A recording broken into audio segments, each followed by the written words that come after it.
This is Dr. Grishma Pulluri, consultant ENT specialist, Amrita ENT Head and Neck Hospital and Bloom Health Multi-Specialty Hospital.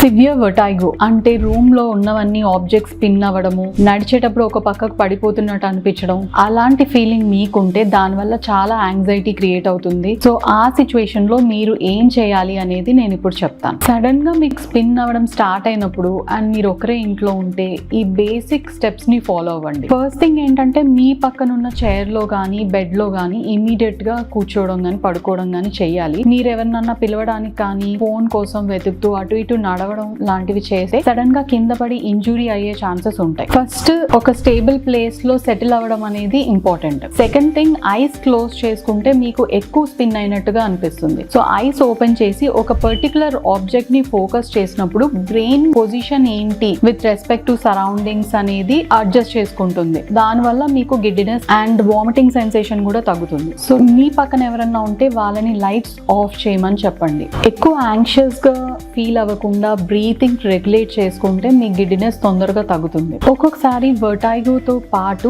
Associated symptoms ఉంటాయి. అంటే like severe headache కానీ, vision blurring or total loss of vision, మాట సరిగ్గా రాకపోవడం, లేదంటే weakness of arms or legs or total loss of consciousness, ఇలాంటి symptoms కూడా ఉంటే ఇమీడియట్ గా ఎమర్జెన్సీకి వెళ్లాల్సి వస్తుంది.